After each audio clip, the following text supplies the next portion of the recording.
मेजबानी कौन सा राज्य करेगा? उत्तर है ऑप्शन बी, मेघालय। अगला प्रश्न देखते हैं।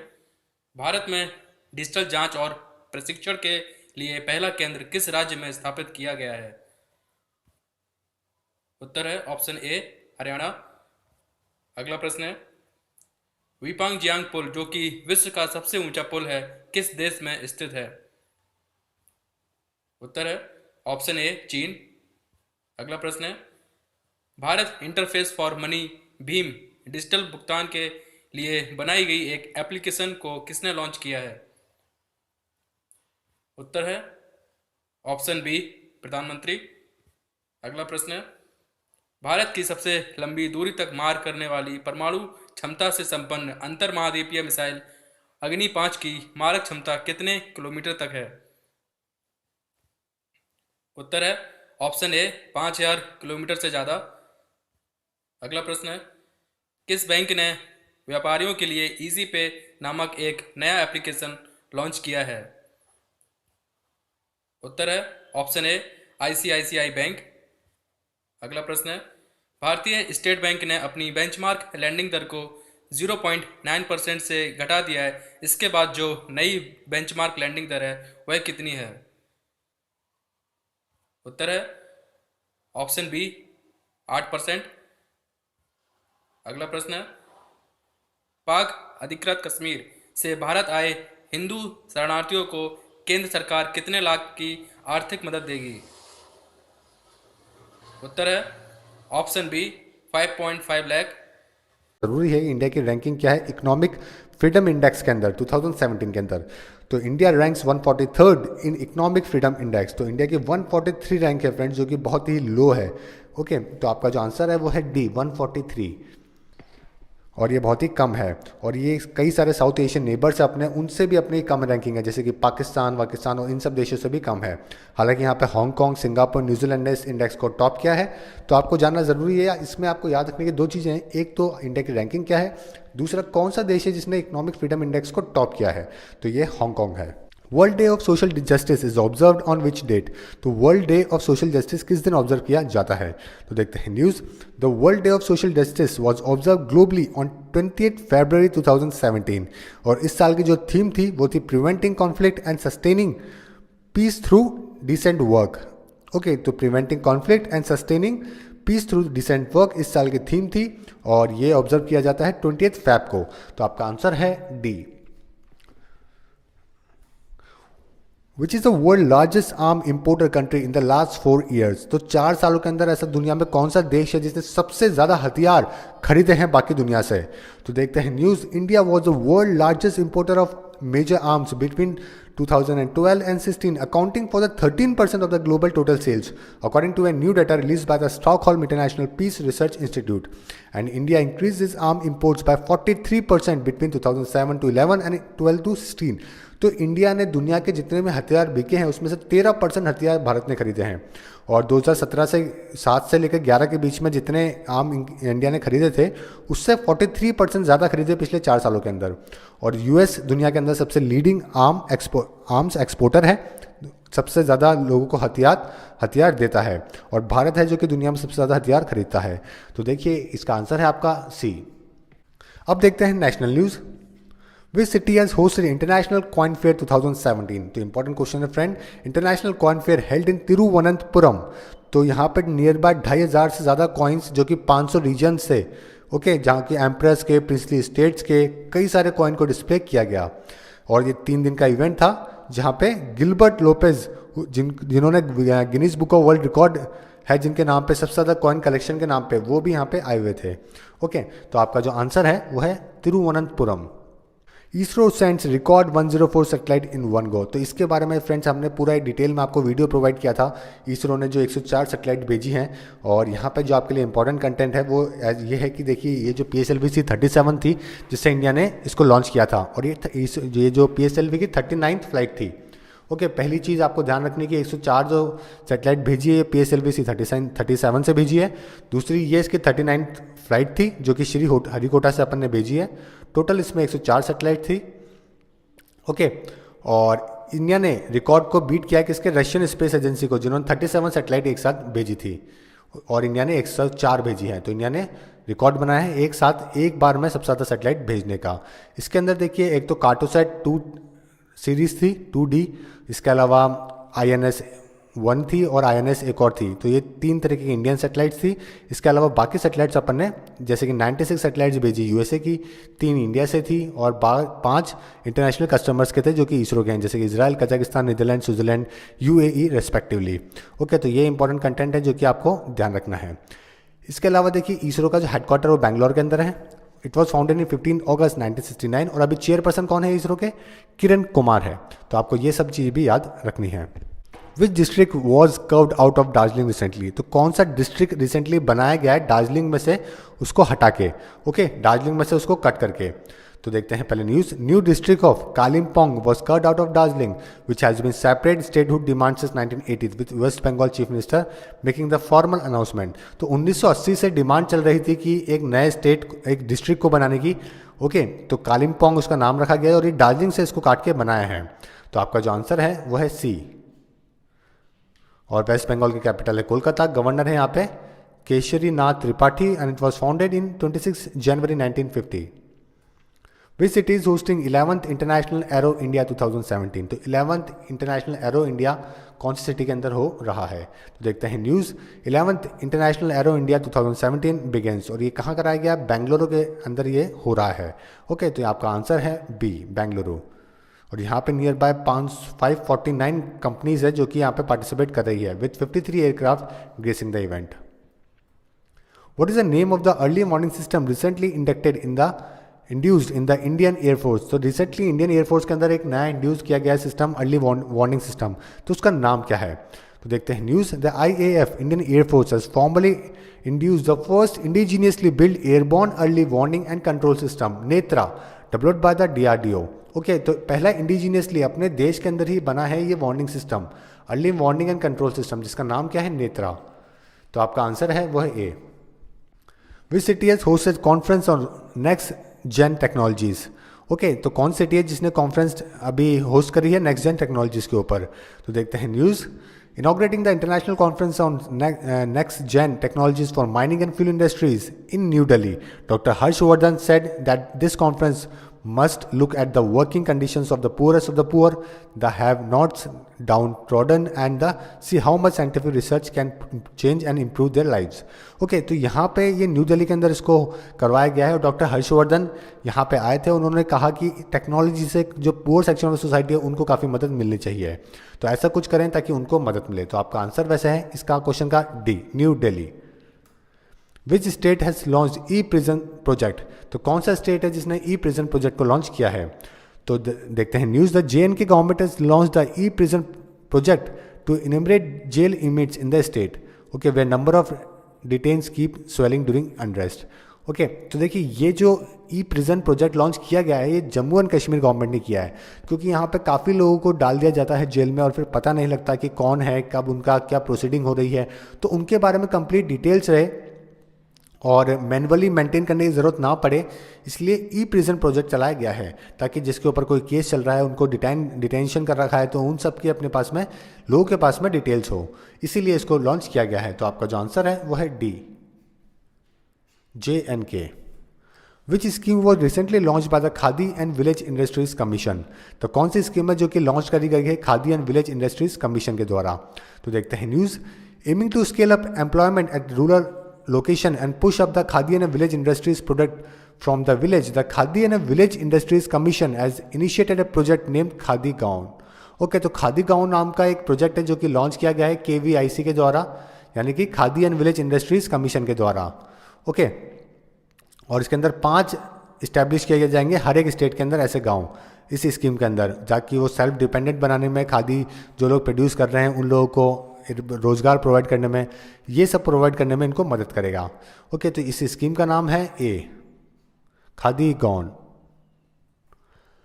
विच telecom operator will provide preloaded SIM card to foreign tourist arriving in India on e visa.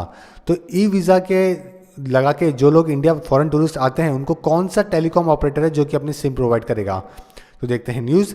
Doctor Mahesh Sharma, minister of state for Tourism and Culture launched the initiative of the Ministry of Tourism, Government of India for providing preloaded SIM cards for foreign tourists arriving in India on e-visa. The initiative has been launched in association with the BSNL. Okay, तो भारत संचार निगम limited की इनको SIM provide करी जाएगी. तो आपका जो answer है वो है सी, BSNL.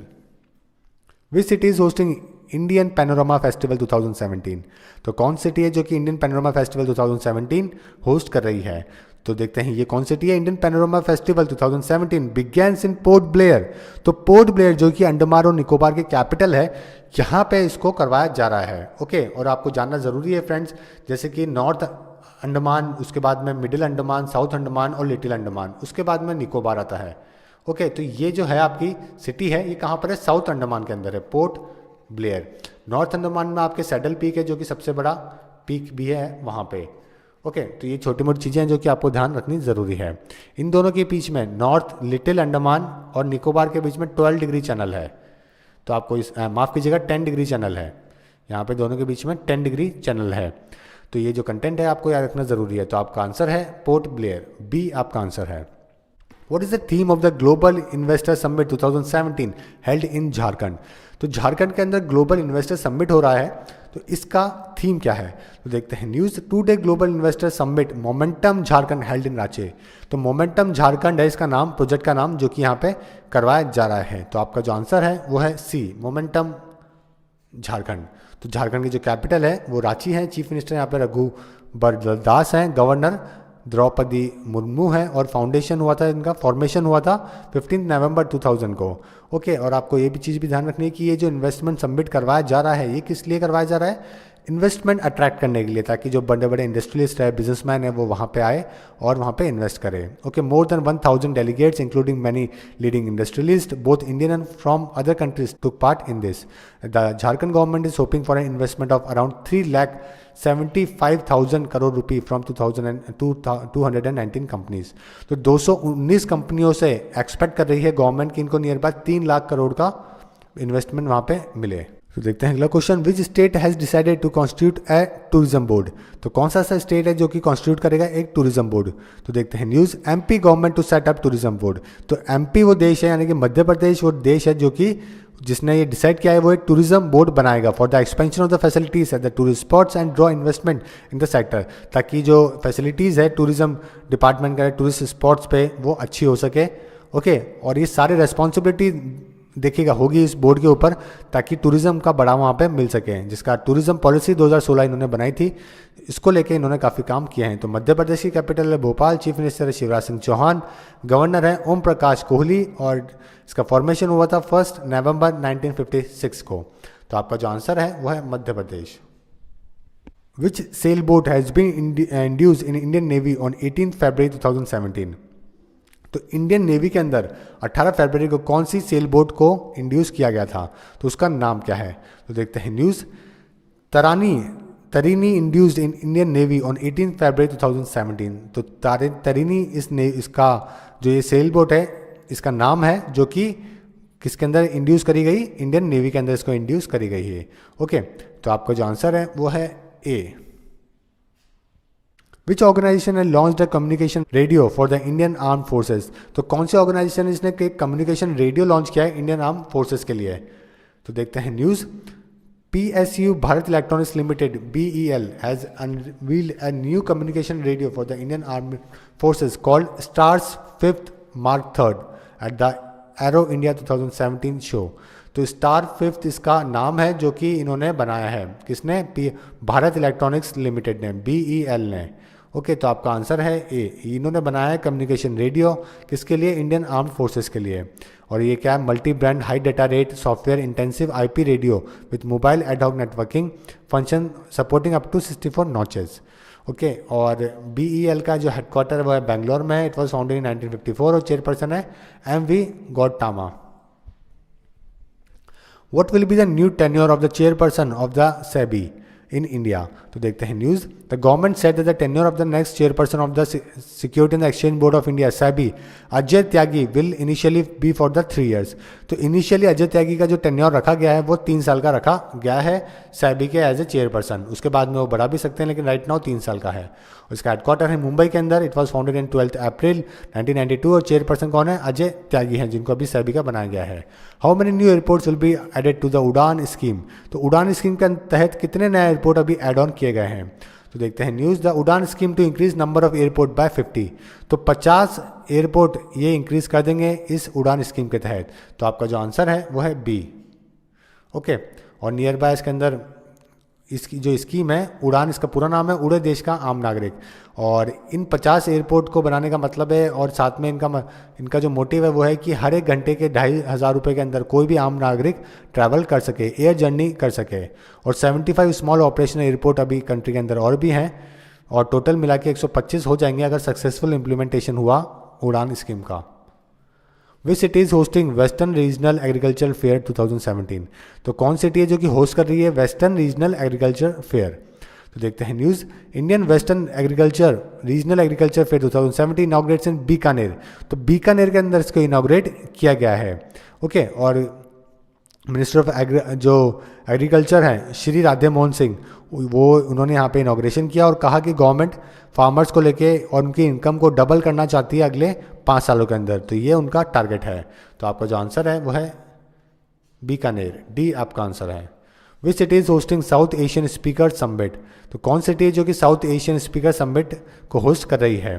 तो देखते हैं news. Lok Sabha speaker Sumitra Mahajan inaugurated at 2-day South Asian speaker summit in Indore on achieving sustainable development goals. तो सस्टेनेबल डेवलपमेंट गोल अचीव करने के बाद यहाँ पे क्या कहाँ पे इसको होस्ट किया गया? इंदौर में इसको ऑर्गेनाइज किया गया. तो आपका जो आंसर है वो है Indore. Which volcano has become active recently. तो कौन सा वोल्केनो है जो कि रिसेंटली एक्टिव हुआ है?